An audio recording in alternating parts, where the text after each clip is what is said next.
sat up and paid attention, because after all, look at this. You know, what kind of city are you designing? Don't you have the vision for a city? Thank you. You know? I know. Thank you. Just don't let a slum-like city come up. Thank you. Councilman Matthews? And we would want to get this. Councilman Matthews?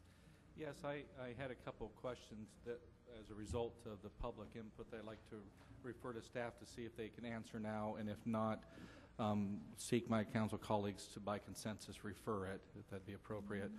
The first question is regarding notification process. You know, what is our written notification process, and does it change from a single family versus a multifamily?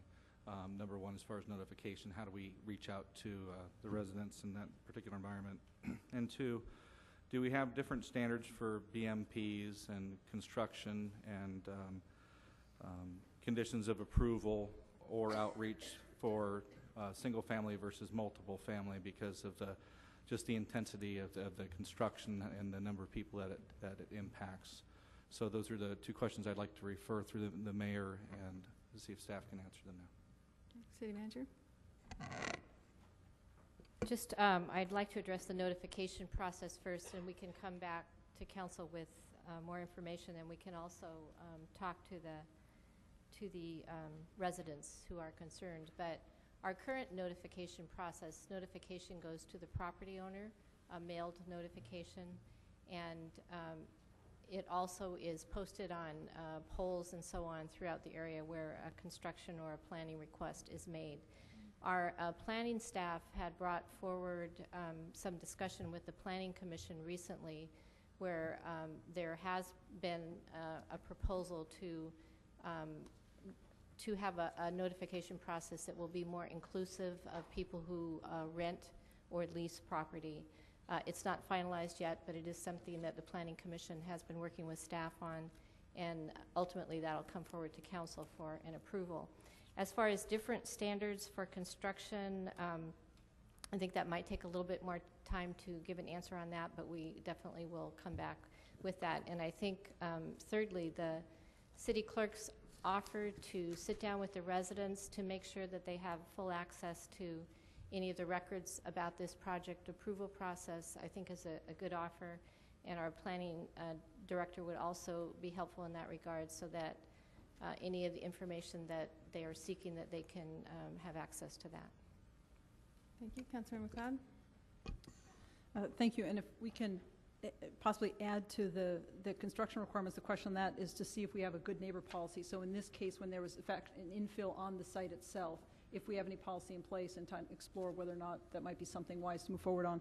And then also for the comments made, it sounded like, I'm not sure if the comment about the laundry being closed is about this site or another site, but if it is, if there is something like that for this site, to see if this project is in fact in compliance with the approved projects. I assume if there are services or facilities that were part of the approved project, they would have to be maintained over time, and that would then make this out of compliance. So if we could possibly explore that as well.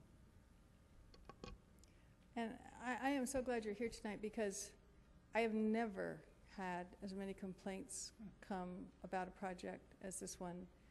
And I just can't, you know, sometimes you get, we've had other major remodels, we've had condo conversions, we've had lots of kind of places where people live and they get disrupted, and never had this number of complaints. And it's one of those things where, you know, 2,000 renters can't be wrong, or so there's something else going on, and I don't think it's, you know, we may be able to improve our policies. We're always willing to look at improving our policies and our procedures and our standards. I also think there's some underlying disregard on the part of this particular developer from the renters who are there, and frankly, I think there may be, this is my just my judgment, he's taking advantage of people who are still there, and you're still paying rent, and you're probably still paying the same rent for a place that's nowhere near what it should be. And these are things that should have been addressed as part of the redevelopment plan. I mean, ingress and egress, if everyone's going out, the construction, these trucks are coming the same driveway you're driving your kids out, things like that don't have a lot to do with our city policies, and I would like to kind of encourage the city manager to meet with the residents and with Prometheus and maybe get the two sides together and try to improve that whole situation, because the complaints aren't going to stop, and Prometheus isn't going to do anything different unless somebody intervenes. And it's, you know, the city doesn't like to intervene on private projects, but in this particular case, I think you obviously reached the end of your rope, and I think it's, the city may have an appropriate role in intervening and trying to solve some of these problems for our residents. City manager? Just to note that we did make several attempts to try to bring the developer and the residents together, and we're very close to do that. We involved Project Sentinel, which that's, you know, the city has a contract, they're a nonprofit agency that try to resolve issues between tenants and the property owner. And we worked very hard to do that. Unfortunately, there was a lawsuit that was filed, and that sort of put a stop to it. But we are very willing to try to put that together again, and we could consult with our city attorney to see if there's any problem from the city viewpoint about getting it going in spite of the lawsuit. So we're very willing to check with the attorney on that point and go forward with that. Okay, thank you. I'll get right back to you. Councilmember Cornder? I'm just wondering, staff, if we have some sense of the completion date, tentative completion date, or how long we're going to be involved in this from this point forward.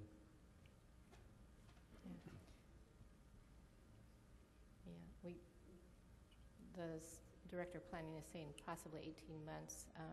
We don't really, to give you an exact date, we probably have to check with the developer and get a date from them, and we can do that also. Okay, thank you. City attorney? Following up on the city manager's comments, and also as alluded to by the residents, we do understand that a lawsuit has been filed by the residents against the developer for breaking the covenant of quiet enjoyment in the lease, among other things. Because of that, the mediation efforts were curtailed, because then they would become evidence in any lawsuit. And mediation is part of any property type lawsuit of that nature that's filed in Santa Clara County Superior Court.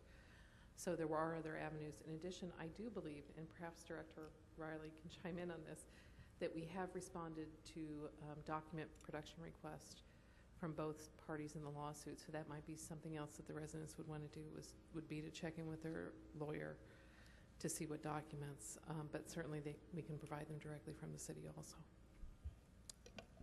Okay, well, we've made that referral to city manager. I really hope something can be resolved. I mean, if you've got 18 months of construction and 18 months of litigation, I would love to be able to do something to stop both of those and make life a little more bearable for all of you. So we're going to make that referral to the city manager and get a report back at our January meeting.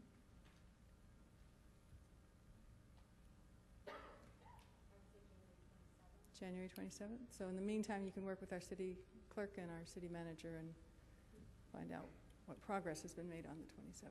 And thank you again for being here. Thank you. Thank you. All right, item 11 is bills and claims. Then move to pay the bills. Oops, sorry, clear the lights. Could you revote? I didn't clear the lights from last one. Okay. Thank you, and that passes unanimously.